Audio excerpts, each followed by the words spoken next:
Hey, shalom everyone, this is Chris Shoemaker, also known as Yehuda ben Shomer, and you're watching the Ponderings of the Perkei Avot. Today we are in chapter 3, verses 20 through 23, and I'm just going to jump right into it. It says, "He would also say, everything is placed in pledge, and a net is spread over all the living. The store is open, the storekeeper extends credit, the account book lies open, the hand writes, and all who wish to borrow may come and borrow. The collection officer makes their rounds every day, exact payment from man, with his knowledge and without his knowledge. Their case is well founded. The judgment is a judgment of truth, and ultimately all is prepared for the feast." Now I want to read to you what the Perkei Avot commentary says regarding this verse. It says, "The metaphor is that God's conduct of the world is likened to a business. He grants man the goodness of this world, freedom, and opportunities on the pledge that he will utilize them properly. No unpaid debt, however long-term, is canceled, and no one can evade his responsibilities."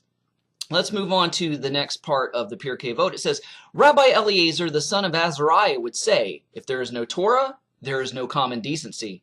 If there is no common decency, there is no Torah. If there is no wisdom, there is no fear of God. If there is no fear of God, there is no wisdom. If there is no applied knowledge, there is no analytical knowledge. And if there is no analytical knowledge, there is no applied knowledge. If there is no flour, there is no Torah. If there is no Torah, there is no flour." A little bit of a tongue twister, a little bit of back and forth. So basically, what is he saying? This shows that one thing is dependent upon the other, and you can't have one without the other. It all begins with God's word. It all begins with his Torah. Torah is the kingdom law. God is a king. God has a kingdom. God therefore has a kingdom law, and it's Torah. Without it, you get spiritual anarchy. And anarchy is just chaos and confusion. There's no order to it, and God is not the author of confusion or disorder. 1 Corinthians 14:33 says, "For God is not the author of confusion, but of peace." How do we get peace? We get peace by law. Law, people who follow the law and follow the rules, they're at peace with everybody else, right? It creates order, it creates peace. 1 Corinthians chapter 14, verse 40 says, "Let all things be done in decency and in order." So let's move on to the next verse in the Perkei Avot. "He would also say, one whose wisdom is greater than his deeds. What is he compared to? To a tree with many branches and few roots."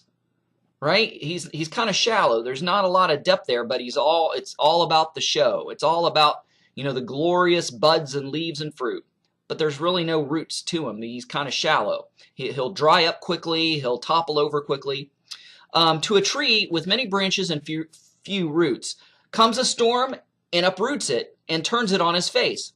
As is stated, he shall be as a lone tree in the wasteland, and shall not see when good comes. He shall dwell parched in the desert, a salt land uninhabited." Jeremiah 17:6. "But one whose deeds are greater than his wisdom, what is he compared to? To a tree with many roots and few branches, whom all the storms in the world cannot budge from its place." So if a tree has deep, deep roots, you're not going to topple or blow it over no matter what. Even if it doesn't have a lot of branches and it's not the most beautiful tree in the world, it's not the most impressive tree in the world. Sometimes that's the way it is with people. People that look simple, plain Jane, they're wallflowers, they kind of blend into the background. You may just kind of, they're just average. But if you sit down and talk to them and get to know them, they are extremely deep and unique. Their roots go deep, right? So it's kind of one of those things, don't judge a book by its cover. "As it is stated, he shall be a tree planted up on the water, who spreads its roots by the river, who fears not when heat comes, whose leaf is ever lush, who worries not in a year of drought, and ceases not to yield fruit." So it's not so much what you know, it's what you do with what you know, right? As the saying goes, actions speak louder than words. And people don't care how much you know until they know how much you care.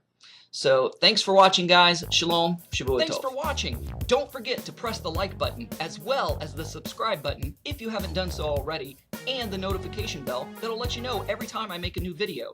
And don't forget to share this with a friend. Also, visit our website at abrahamsdescendants.com. Thanks. Shalom.